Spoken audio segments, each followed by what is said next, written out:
নমস্কার, আপনারা দেখছেন এবিপি আনন্দ। আপনাদের সঙ্গে রয়েছি আমি দেবস্মিতা। শুরু করছি আজ বাংলায়। দেবস্মিতার সঙ্গে রয়েছি আমি শুভ্রজিৎ। দেখুন, রাজনীতিতে সবই সম্ভব, আর তাই স্বাধীনতা দিবসেও রাজনৈতিক তরজার অন্ত নেই। কালীঘাট তৃণমূলের কুণাল ঘোষ শটান পৌঁছে গেলেন ঋতব্রত তৃণমূলের স্বাধীনতা দিবসের অনুষ্ঠানে, করলেন মমতা বন্দ্যোপাধ্যায়ের জয়গান। এক সাংসদ বলছেন জিতলে তৃণমূলেই থাকতেন, আরেক সাংসদ ফের তাকে পড়তে হলো বিক্ষোভের মুখে। দেখুন, একদিকে রাজনীতি আর অন্যদিকে তার ক্ষমতাকে হাতিয়ার করে তৈরি করা সম্পত্তি, অর্থাৎ টুলু মণ্ডল। তল্লাশি তদন্ত দুটোই চলছে, তবে টুলুকে টুল হিসাবে ব্যবহারকারী কর্তাদের নাম সেটা সামনে আসবে তো। আজকে স্বাধীনতা দিবসে তিনজন সন্দেহভাজন জঙ্গি গ্রেফতার হয়েছেন। এখন এটা নিরাপত্তার ক্ষেত্রে কতটা উদ্বেগের তা নিয়েও আমাদের আলোচনা চলবে। স্টুডিওয়ে অতিথিরা রয়েছেন, প্রত্যেকের কাছে আমি আসবো, কিন্তু শুরুতে একটা ছবি আপনাদের সামনে রাখবো। ছবিটা এরকম যে ঋতব্রত তৃণমূলের যারা বিধায়ক রয়েছেন, যারা নেতৃত্ব রয়েছেন, তারা দাঁড়িয়ে রয়েছেন। এবার তাদের সামনে বক্তৃতা করছেন কালীঘাট তৃণমূলের অত্যন্ত বিশ্বস্ত বেলেঘাটার যিনি বিধায়ক রয়েছেন, অর্থাৎ কুণাল ঘোষ। দেখুন, বাস্তবে ছবিটা কষ্ট কল্পনা হলেও এই ছবিটাই আজকে দেখা গেল।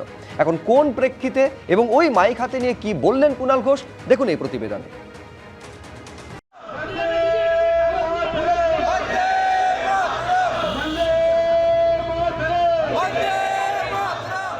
টানটান নাটকীয়তা। মেট্রোপলিটনের তৃণমূল ভবনে ঋতব্রত তৃণমূল শিবিরের স্বাধীনতা দিবস উদযাপন চলছে। একদিকে সার দিয়ে দাঁড়িয়ে ঋতব্রত তৃণমূল শিবিরের বিপ্লব মিত্র, চন্দ্রিমা ভট্টাচার্য, অরূপ রায়, শান্তনু সেন, স্নেহাশিস চক্রবর্তী, সুদীপ রাহারা, আর উল্টো দিকে মাইক হাতে ভাষণ দিচ্ছেন কালীঘাট তৃণমূলের কুণাল ঘোষ। আমরা সকলকে দেশবাসীকে শুভেচ্ছা জানিয়ে, প্রণাম জানিয়ে আমরা মমতা বন্দ্যোপাধ্যায়ের নেতৃত্বে সর্বভারতীয় তৃণমূল কংগ্রেস, এখানে যারা সবাই আছি বা এখানেও যারা সবাই ছিলেন, একটা পরিবারের মতো লড়াই চালাচ্ছি। আর এই ছবি ঘিরে স্বাধীনতা দিবসের সকালে একেবারে তোলপাড় পড়ে গেল।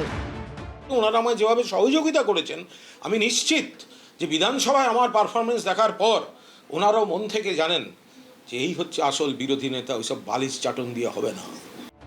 মমতা বন্দ্যোপাধ্যায়ের সঙ্গ ছেড়ে যারা ঋতব্রত শিবিরে যোগ দিয়েছেন তাদের সামনেই মমতা বন্দ্যোপাধ্যায়ের জয়গান গাইলেন কুণাল ঘোষ।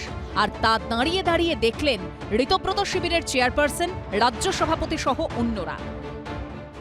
যদি কোনো পথচারীও কেউ কোনোদিন কখনো এই ধরনের কর্মসূচিতে এসে শ্রদ্ধা জানাতে আসে, তাহলে আসবেন। কুণাল ঘোষের দাবি, তাঁরই আচমকা উপস্থিতিতে হতভম্ব হয়ে যান সকলেই। একটু আকস্মিক একটা বিস্মিত তারা হলেন, বুঝতেই পারছিলাম তাদের প্রতিক্রিয়ায়। আমার দলের নাম করে পতাকা তোলা হচ্ছে তাই আমি দাঁড়িয়ে গেছি।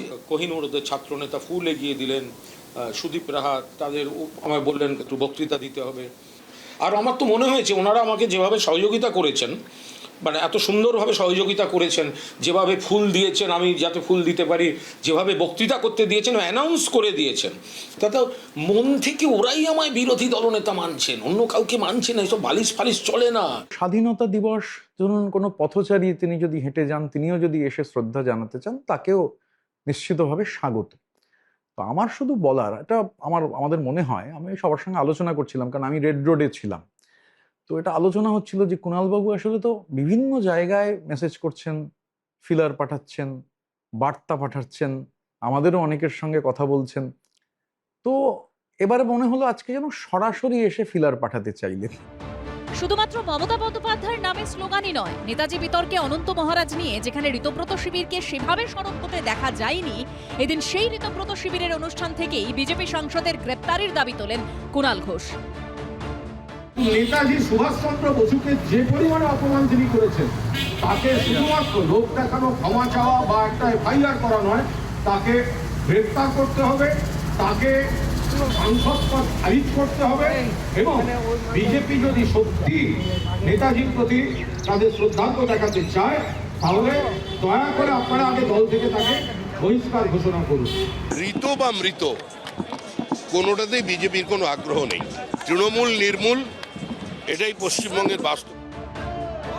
মেট্রোপলিটনের ঋতব্রত শিবিরের অনুষ্ঠানে আচমকা হাজির হওয়ার আগে বৈষ্ণব চট্টোপাধ্যায়, দোলা সেনদের সঙ্গে তপসিয়ায় পতাকা উত্তোলন করে আসেন কুণাল ঘোষ।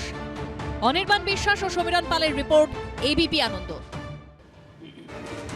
খুব ইন্টারেস্টিং এই জায়গাটা। কুণাল ঘোষ তিনি বলছেন যে যেভাবে আজকে সহযোগিতা পেয়েছি ওই ঋতব্রত তৃণমূলের অনুষ্ঠানে গিয়ে, তাতে করে ওরা মন থেকে মেনে নিচ্ছে যে এখানে আমি বিরোধী দলনেতা। আর ঋতব্রত তৃণমূল, আমি সুমনদার কাছে আসবো, সুমনদার ঋতব্রত তৃণমূলের ঋতব্রত বন্দ্যোপাধ্যায় তিনি যেটা বলছেন যে বিভিন্ন জায়গায় কুণাল ঘোষ বার্তা পাঠাচ্ছেন, ফিলার পাঠাচ্ছেন, কখনো কখনো তাদেরই অনেকের সঙ্গে যোগাযোগ করছেন, এবার যেন সরাসরি এসে তিনি বার্তা দিলেন। না, কুণাল ঘোষ আজকের যে ওই মেট্রোপলিটনের যে অনুষ্ঠানে গেছেন সেটা তিনি একবারে সগর্বে ওনার ফেসবুক পেজে ডিটেলস ওখানে বর্ণনা রয়েছে, এবং সেখানে আপনারাই তো দেখাচ্ছেন যে উনি গেছেন এবং কি বলেছেন। যাবেন তো, আরে ওরাও তো ভয় পাচ্ছে। লোকসভায় যখন শর্মিলা সরকার বর্ধমানের এমপি তিনি যখন বক্তৃতা দিচ্ছেন, এখনও তো তার এই নামের পাশে তৃণমূল কংগ্রেসের নামটা সেখানে রয়েছে, অল ইন্ডিয়া তৃণমূল কংগ্রেস। ফলে বিপদটা তো তাদের। আজকে যে বিরোধী দলনেতার কথা বলছিলেন, সাজানো বিরোধী দলনেতা, বিজেপির করে দেওয়া বিরোধী দলনেতা, সেই বিরোধী দলনেতাকে উনি বললেন কোথায় রেড ডন্ডা, কোথায় ছিলেন সরকারি অনুষ্ঠানে। উনি তো চেয়ার চান, কদিন আগে দেখছিলাম একটা কোনো সরকারি অনুষ্ঠানে উনি মুখ্যমন্ত্রীর জন্য অপেক্ষা করছিলেন, এবং যে মানে মুখ্যমন্ত্রীর পাশে বসবেন বলে স্পিকারের চেয়ারে বসে পড়ছিলেন, মানে মুখ্যমন্ত্রীর পাশে স্পিকারের চেয়ার, তারপরে বিরোধী দলনেতার চেয়ার, তা ওই নির্দিষ্ট চেয়ারটাতেই উনি বসে বসছিলেন, তারপরে মুখ্যমন্ত্রী শুভেন্দু অধিকারীর নির্দেশে তিনি পাশের চেয়ারে গিয়ে বসলেন। আসলে এই যে চেয়ার এবং ক্ষমতা, এই দুটোর সঙ্গে ওতপ্রোতভাবে জড়িত থাকার যে স্বাভাবিক চেষ্টা, তারই তো বহিঃপ্রকাশ। আরে মমতা বন্দ্যোপাধ্যায় মানেই তৃণমূল কংগ্রেসের যারা সাংসদ বা বিধায়ক যারা গেছেন, তারা তো এই মুহূর্তে দোলাচলে রয়েছেন। আপনি যে 20 জন এনসিপিআই এ যোগদান করেছেন সাংসদরা, তারা এই মুহূর্তে দোলাচলে। বিজেপি পরিষ্কার বুঝিয়ে দিয়েছে যে তারা এনসিপিআই এনডিএ থাকলেও আমরা বিজেপিতে এই মুহূর্তে তাদের জায়গা দিতে পারছি না। স্পিকার কোনো রকম বারবার বলা সত্ত্বেও স্পিকার কোনোভাবে তাদেরকে আলাদা করে আলাদা দলের স্বীকৃতি দিচ্ছেন না। ফলে গোটা যে ঘটনাটা, সেই গোটা ঘটনাটা এটা দিনের আলোর মতো স্পষ্ট হয়ে যাচ্ছে যে এরা হচ্ছেন শুধুমাত্র গদ্দার। এরা শুধুমাত্র ক্ষমতায় থাকতে চায় বা নিজের অতীতের কোনো কাজকর্ম, কোনো ভুলভ্রান্তি, সেই ভুলভ্রান্তি ঢাকতে তারা আসছেন। একাধিক নিদর্শন আমরা দেখেছি, বিধানসভায় আমরা দেখেছি। দেখুন কে কোথায় যাচ্ছেন এবং কে কার কাছে আমন্ত্রণ পত্র পাঠাচ্ছেন তা নিয়ে দাবি পাল্টা দাবি রয়েছে। এখন বাস্তবটা তো এখানে বসে বোঝা সম্ভব নয়, কিন্তু যেটা দাবি সেটাকে আমরা সামনে রাখতে পারি। যেমন কালীঘাট তৃণমূলের তরফে গোটা বিষয়টাকে আরেকটু ওয়াইড স্পেকট্রামে দেখানোর চেষ্টা করা হচ্ছে বিমলদা। সেটা হচ্ছে যদি এইভাবে দেখা হয় যে কুণাল ঘোষ গিয়ে ঋতব্রত তৃণমূলের একটা কর্মসূচিতে গিয়ে বক্তব্য রেখেছেন, তাহলে পুরোটা বলা হয় না। এইটাকে এইভাবে প্রেজেন্ট করা হচ্ছে যে বিজেপির বি টিমের সামনে গিয়ে কুণাল ঘোষ বক্তব্য রাখলেন, মমতা বন্দ্যোপাধ্যায় নামে জয়ধ্বনি করলেন, বিজেপির বিরুদ্ধে একদম তিনি সোচ্চার হলেন, অনন্ত মহারাজের প্রসঙ্গে একদম সরাসরি তিনি কঠোরতম পদক্ষেপ গ্রহণ করার দাবি তুলেন। মানে এইখানে অন্তত ছন্ন ছাড়া তৃণমূল কংগ্রেস, কালীঘাট তৃণমূল, কুণাল ঘোষ কিন্তু এটার মধ্যে দিয়ে একটা মোরাল ভিক্টরি দেখতে পাচ্ছেন। বাপরে বাপ, এই যে কে কোথায় মোরাল ভিক্টরি দেখে না বোঝা খুব মুশকিল। তার কারণ আপনাকে বলি, সেটা হচ্ছে এরা ABCD থেকে Z অবধি গুনে যাক, আমার কোনো আপত্তি নেই। আচ্ছা, নিজেরা ঝামেলা বাঁধাচ্ছে, আমাদের কেন টানছে? আমরা কি করেছি? আমরা তো সরকারটা চালাচ্ছি কারণ ওই দলটা পশ্চিমবাংলা তো 12টা বাজিয়ে দিয়ে চলে গেছে। বিজেপির বি টিমে গিয়ে একেবারে মমতা বন্দ্যোপাধ্যায় নামে জয়ধ্বনি দিচ্ছে। সে করুক না, আরে BCD যেখানে খুশি রাস্তাঘাটে বসে বসে জয়ধ্বনি দিক, কে বারণ করেছে? এটা কি তৃণমূল কংগ্রেস সরকার নাকি লোককে কথা বলতে দেবে না, মারবে ধরবে? আচ্ছা, একটা কথা বলি, এবার সিরিয়াসলি কথা বলি। 2021 সালে আমরা প্রায় এই রকম আসন পেয়েছিলাম, 3টে কম আসন পেয়েছিলাম। তারপরেও 5 বছর তৃণমূল কংগ্রেসের ঘুম ছুটিয়ে দেওয়া হয়েছিল, কারণ তারা অন্যায় করেছিল, সরকার চালাতে পারছিল না বলে। বিরোধী দলনেতা শুভেন্দু অধিকারীর নেতৃত্বে একেবারে নাকের জলে চোখের জলে আমরা করে দিয়েছিলাম। 80টা আসন পেয়েছে, এত ভোট পেয়েছে, 40%-এর কাছাকাছি ভোট পেয়েছে। এই দল একটা কাজটা করতে পারত। এখন আমাদের সরকার ঠিকঠাক চালাচ্ছে, কিচ্ছু করতে পারবে না। কিন্তু বিধানসভার মধ্যে অবশ্যই একটা গঠনমূলক সমালোচনা তো আমরা চাই, আমরাও চাই গঠনমূলক সমালোচনা হোক। আমরাও চাই যে অন্তত আমাদের সরকার কোথায় কি ভুল করছে সেটা নিয়ে তারা চর্চা করুক না, যেটা বিরোধী দলের কাজ। সেইটা না করে নিজেদের মধ্যে কামড়া কামড়ি, ঝগড়া ঝাঁটি, সে ওরা করছে আমরা কি করব তাতে? দ্বিতীয় কথা, আসলে এটা কেন হচ্ছে, লাস্ট কথা বলি। দীর্ঘদিন ধরে তৃণমূল কংগ্রেস তো দল হিসেবে গড়ে ওঠেনি। তৃণমূল কংগ্রেস গড়ে উঠেছে একটা প্রাইভেট লিমিটেড কোম্পানি, পিসি ভাইপো কোম্পানি। দ্বিতীয় কথা, মমতা বন্দ্যোপাধ্যায়ের অবস্থায় দস্যু রত্নাকরের মতো।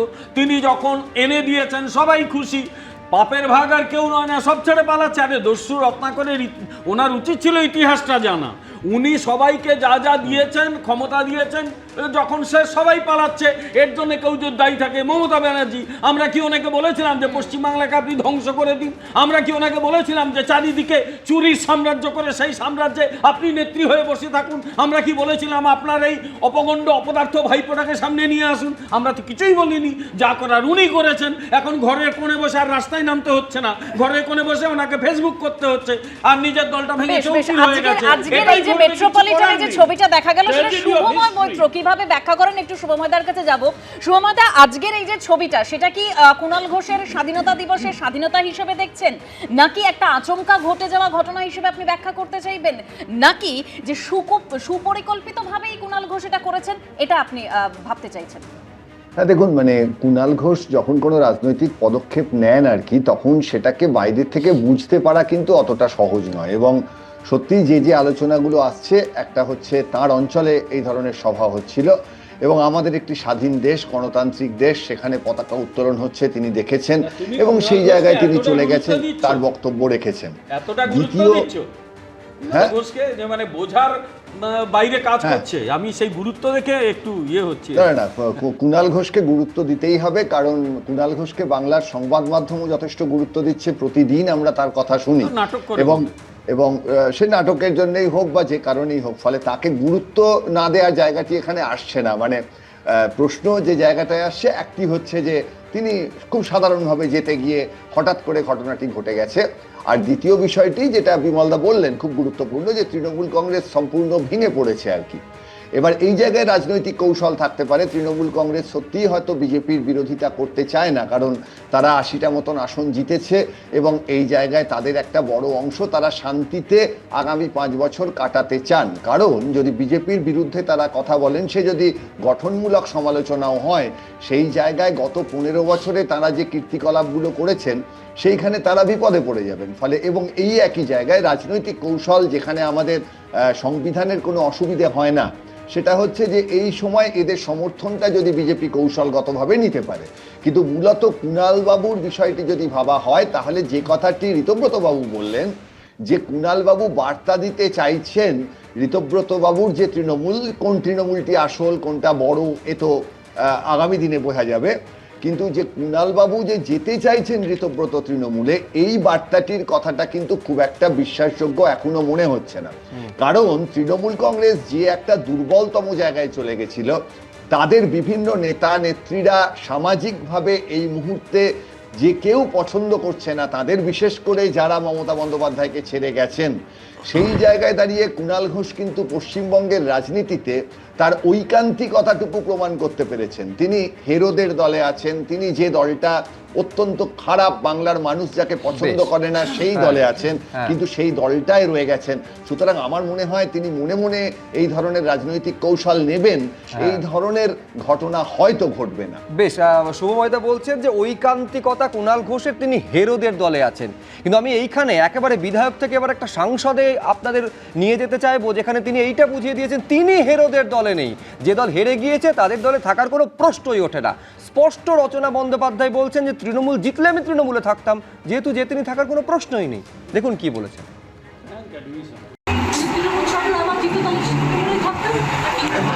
রাজনীতিতে নতুন রচনা, তৃণমূল ছাড়ার কারণ ব্যাখ্যা করলেন হুগলির সাংসদ রচনা বন্দ্যোপাধ্যায়। বিধানসভা ভোটে তৃণমূলের শোচনীয় পরাজয়ের পর শিবির বদল করেছেন তিনি, যোগ দিয়েছেন এনসিপিআইতে। এখন তিনি এনডিএর অংশ, কিন্তু বাংলায় ফের তৃণমূল জিতলে কি করতেন? তাহলে তার অবস্থান কি হতো? তৃণমূল হেরে গেছে বলে কি শিবির বদল? শুক্রবার চুচুড়ায় বিজেপি বিধায়ক সুবীর নাগের ভারত মাতা পুজোয় উপস্থিত হয়ে এই নিয়ে বেনজির ব্যাখ্যা দিলেন হুগলির সাংসদ। তৃণমূল হেরে গেছে বলে আপনি চেঞ্জ করলেন? যখন তৃণমূল ছিল তখনই আমি সেন্ট্রালের সাপোর্ট ছাড়াই কাজ করতে পারিনি। দিদিও বলেছেন যে সেন্ট্রাল না আসলে আমি টাকা দিতে পারবো না, আমাদের স্টেটের টাকা স্টেট থেকে আমি সাহায্য করতে পারছি না, তখনই দিদি বলেছেন। আমরা সাংসদ কোটা ছিল তো, সাংসদ কত করতে পারি? 4 কোটি 90 লক্ষ টাকা 7টা বিধানসভায় কি হয়? কিছুই হয় না, একটা ব্রিজও তৈরি হবে। এরা সব সুযোগ সন্ধানী ভদ্র মহিলা, এরা রাজনীতিতে পচা, এরা মানুষের কাছে ঘৃণার প্রাপ্ত হয়ে গেছে, এরা তো মানুষের কাছে যায় না। এই 20 জনকে আর 60 জনকে মানুষ কিভাবে ঘৃণা করছে জানেন? এটা ঘৃণার পাত্র হয়ে দাঁড়িয়েছে। একসময় উন্নয়নের কথা বলে দলে দলে বিধায়ক সাংসদ অন্য দল ছেড়ে তৃণমূলে যোগ দিতেন। এখন সেই কালীঘাট তৃণমূলেই উল্টো স্রোত। সৌরভ বন্দ্যোপাধ্যায় রিপোর্ট, এবিপি আনন্দ, হুগলি।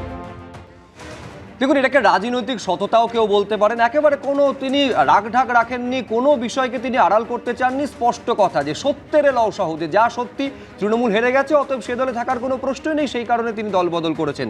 আমি এইখানে সুমন রায়চৌধুরীর কাছে বিশেষভাবে আসবো, কারণ নির্বাচনী এবারের বিধানসভা নির্বাচনে তিনিও প্রতিদ্বন্দ্বিতা করেছেন। এইটাকে আমি বলছি দল ভুলে যান সুমনদা। একজন রাজনীতিবিদ আরেকজন রাজনীতিবিদের তার অবস্থান এবং অবস্থানের এই ব্যাখ্যাকে কিভাবে দেখেন? না দেখুন, একটা রাজনৈতিক দল 2 মিনিট আমায় সময় দেবেন। একটা রাজনৈতিক দল কখন টিকে থাকে? যখন আদর্শগতভাবে তারা মজবুত হয়।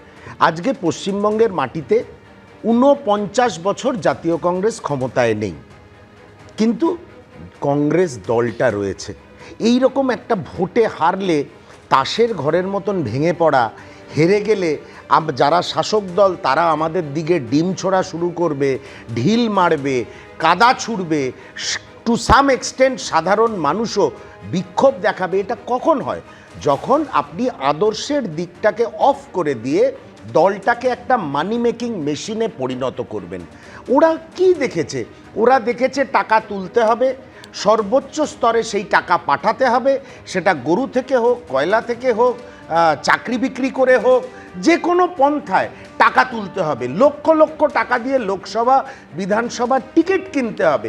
তা এই চরিত্রে যারা হ্যাবিচুয়েটেড হয়ে গেছে, তারা যখন দেখছে মানি মেকিং মেশিনটা যান্ত্রিক গোলযোগ হয়েছে, তারা তো হয় সেই মেশিনকে রিপেয়ারিংয়ে পাঠাবে, তাহলে সেই মেশিনটাকে সরিয়ে রেখে অন্য কোনো মেশিনে গিয়ে নিজেদের অবস্থান তৈরি করবে।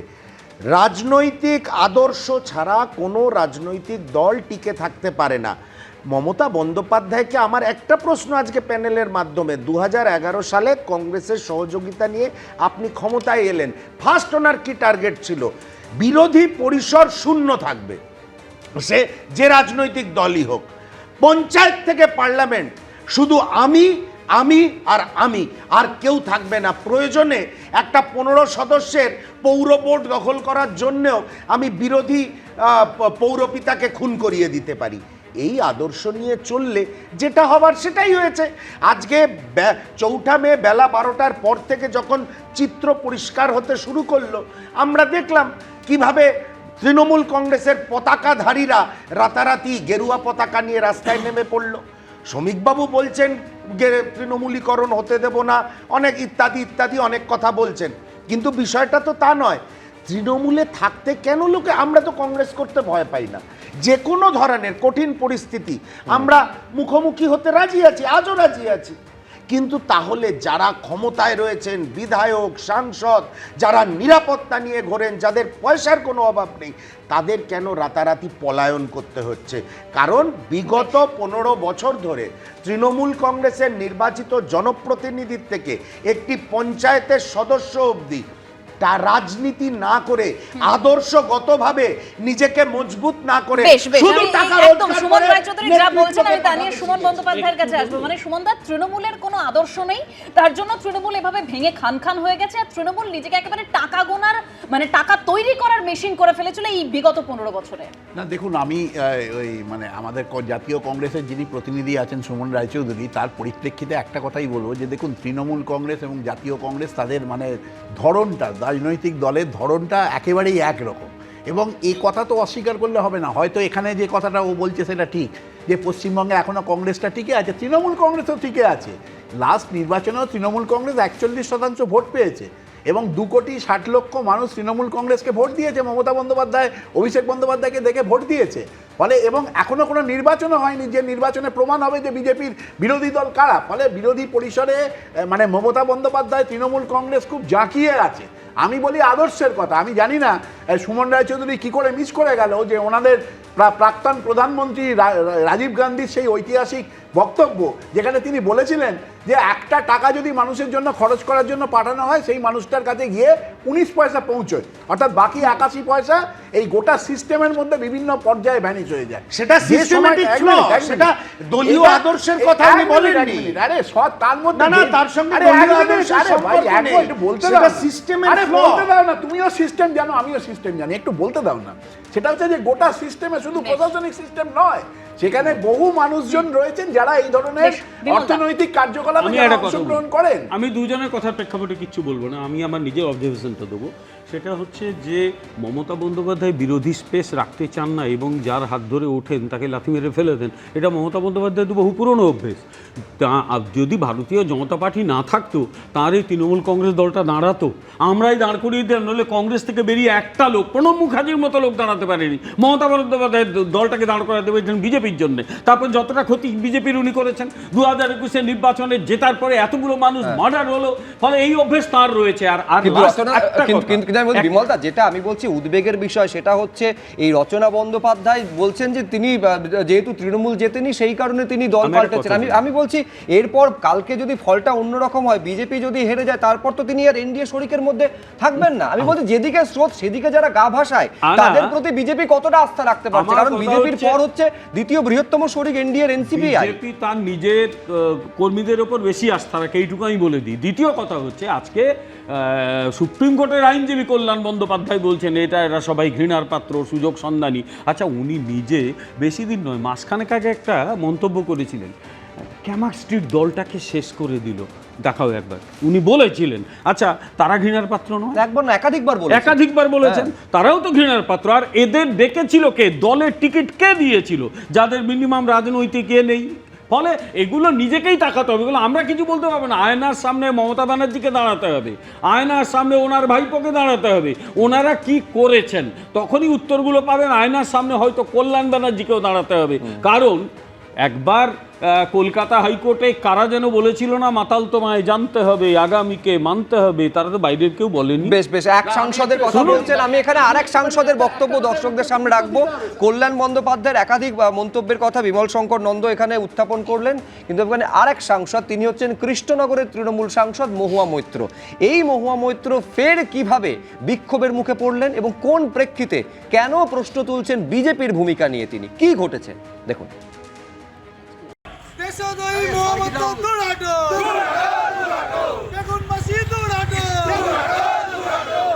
রাজনৈতিক কর্মসূচি শুধু নয় যে আমার এখানে আসাটা বন্ধ করা।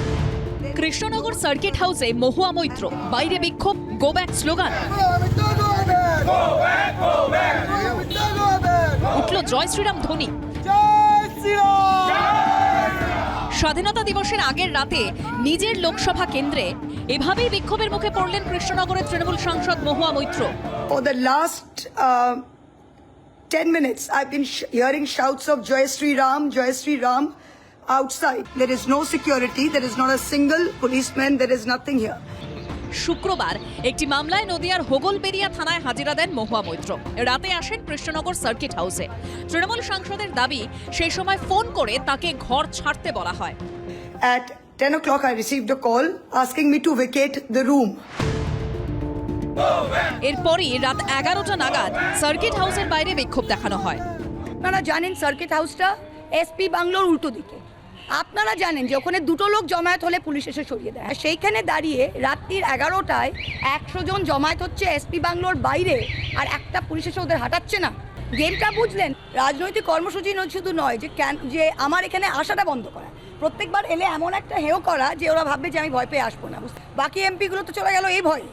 ওনার ভয়টা কোথায়? উনি কেন আত্মগোপন করে এই সার্কিট হাউসে লুকিয়ে আছে? সনাতন ধর্মকে যেভাবে উনি অপমান করেছে, উনি একজন দেশদ্রোহী। এ নিয়ে এক্স হ্যান্ডেলে মুখ্যমন্ত্রীকে ট্যাগ করে অভিষেক বন্দ্যোপাধ্যায় লিখেছেন, একজন মহিলা সাংসদ মহুয়া মৈত্রকে মাঝরাতে একটি সার্কিট হাউস থেকে বেরিয়ে যেতে বলা হয়েছে, আর আগামীকাল বিজেপি নেতারা দেশের সামনে দাঁড়িয়ে মহিলাদের ক্ষমতায়ন নিয়ে বক্তব্য রাখবেন। এটা কর্তৃত্ব নয়, এটা নিরাপত্তাহীনতা। আপনাকে দেখে উৎসাহে যদি আমাদের কর্মীরা কেউ জয় শ্রীরাম বলে, আপনি পজিটিভলি নিন না, দম থাকলে বলুন জয় শ্রীরাম। আপনি তো লোক দিয়ে, পুলিশ দিয়ে আমাদের লোকদের অ্যারেস্ট করাতেন, কেস দিতেন। সিপিএম কে পাশে পেয়েছেন মহুয়া মৈত্র। দল আলাদা হলেও এর বিরুদ্ধে দাঁড়াতে আমি সকালে মহুয়ার সঙ্গে যোগাযোগ করেছি, তাকে তার কনস্টিটিউয়েন্সিতে ফ্রিলি মুভ করতে দিতে হয়, কেউ আটকাতে পারে না। জেলা প্রশাসন সূত্রে দাবি, মহুয়া মৈত্রর অভিযোগ পুরোপুরি ঠিক নয়। উনি যে আসবেন এরকম কোনো তথ্যই তাদের কাছে ছিল না, ঘরও দেওয়া হয়নি। কৃষ্ণনগরের ঘটনা নিয়ে অভিযোগ জানিয়ে লোকসভা স্পিকার ওম বিড়লাকে চিঠি দিয়েছেন মহুয়া মৈত্র। প্রদ্যোৎ সরকার ও উজ্জ্বল মুখোপাধ্যায়ের রিপোর্ট, এবিপি আনন্দ। আমি বলছি অনিলদার, রাজনৈতিক অভিযোগ বা বিতর্ক যাই বলুন, পাল্টা বিতর্ক থাকবেই, কিন্তু একজন সাংসদের নিরাপত্তা তো সুনিশ্চিত করবে পুলিশ। যেখানে মহুয়া মৈত্র ঠিক এই পোস্টটা দেখতে পাচ্ছেন, উনি বলছেন যে নো সিকিউরিটি, অর্থাৎ একজন সাংসদ তার সংসদীয় এলাকাতেই নিরাপদ নন। না না, নিরাপত্তার ব্যাপারটা ওনাকে তো সার্কিট হাউসে খবর দিয়ে যেতে হবে। সার্কিট বুকিংয়ে তার নিয়ম মতো গেছেন কিনা সেটাও তো দেখতে হবে। এনারা তো সবসময় সামনে আসতে চান, ভাবতে। যিনি বলছেন নিরাপত্তা নেই মানে না, আইন মানেনি, উনি কি আইনটা মেনেছে? রাজভবনের সামনে মিটিং করে ওদের 144 সবসময় করা থাকে। উনি কোন আইনটা মেনেছিলেন? পুলিশের ঘাড়ে মাথা হয়নি একটা নোটিশ ধরিয়ে দেওয়ার। তার ফলে কি হলো, বর্তমান মাননীয় মুখ্য যখন এলওপি ছিলেন তখন ওখানে মিটিং করার জন্য হাইকোর্ট থেকে ওইটাকে সাইড করে করলেন।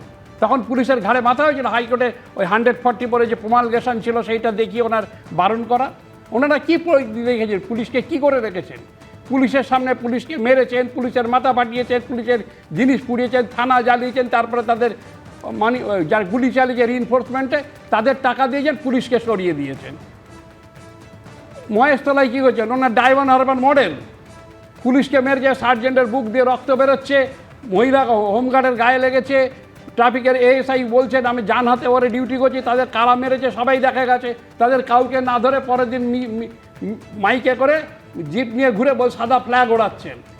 ডায়মন্ড হারবার মডেল, ওটা হারবার মডেল না, HRBOর না, ওটা হারবার, বাংলায় হারবার মডেল হয়ে গিয়েছিল। আর আজকে এনারা সমালোচনা, রাজনীতি করলে কি লাজ লজ্জা সব বিসর্জন দিতে হয়? আমি তো বুঝতে পারছি না। আর ইনি যেটা বলছেন যে গদ্দার, হ্যান তার ঠিকই, গদ্দারিতে তো মমতা ব্যানার্জি আর ডেড বডি নিয়ে রাজনীতি করার জন্য প্রিমিয়ার। গদ্দারিতে উনি যাকে ধরে উঠেছেন, যেটা বললেন তাকেই ছেড়েছেন। ওনার ডিএনএতে তো কংগ্রেস, সুব্রত মুখার্জি ওনাকে, প্রয়াত সুব্রত বাবু ওনাকে টিকিটের ব্যবস্থা করে লাইমলাইট এনেছেন, সেই কংগ্রেস ছেড়ে। আমি এখানে মহুয়া মৈত্রর বক্তব্য আপনারা শুনলেন, আমি বক্তব্যের একটা অংশ আরেকবার দর্শকদের বলি। তিনি বলছেন যে রাত 11টায় 100 জন জমায়েত হচ্ছে এসপি বাংলোর বাইরে, আর একটা পুলিশ এসে ওদের হটাচ্ছে না।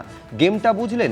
অর্থাৎ স্পষ্ট তিনি বলছেন যে এই যারা বিক্ষোভ দেখাচ্ছে তাদের বিক্ষোভ করার সুযোগ কার্যত করে দিচ্ছে পুলিশ। আমি বলছি এই ছবিটা শুভময় দা গত 15 বছরে বারবার উঠেছে এবং শাসক দলের বিরুদ্ধে বারবার অভিযোগ উঠেছে যে বিরোধীদের কোনো অপোজিশন স্পেস দেওয়া হয় না। এই ছবিটাই তো পালা বদলের পর পরিবর্তন হওয়ার একটা আমি বলছি প্রতিশ্রুতি দেওয়া ছিল। আদৌ সেই ছবিটা কতটা দেখতে পাচ্ছেন? হ্যাঁ, দেখুন, প্রথম বিষয়টা হচ্ছে আজকে তো আমাদের স্বাধীনতার 80তম জন্মদিন, এবং সেই জায়গায় দাঁড়িয়ে আমাদের যে সংসদীয় গণতন্ত্র, সেই সংসদীয় গণতন্ত্র মানেই বিরোধীদের স্পেস দেয়া।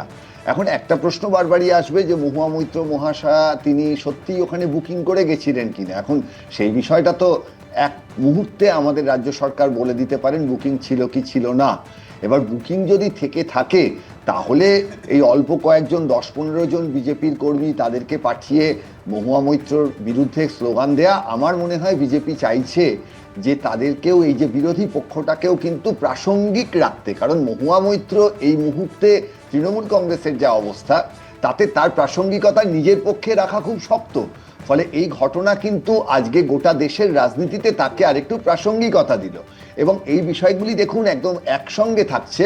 একদিকে আজকে যে সময় রেখা, সেই জায়গায় দাঁড়িয়ে মহুয়া মৈত্র বা কুণাল ঘোষকে মনে হচ্ছে যে তারা পুরনো তৃণমূলে আছেন, যেন তাদের সামান্য ঐকান্তিকতা আছে তাদের রাজনৈতিক দলটার প্রতি, যে দলের মতাদর্শ নিয়ে একেবারেই প্রচুর প্রশ্ন আছে অবশ্যই।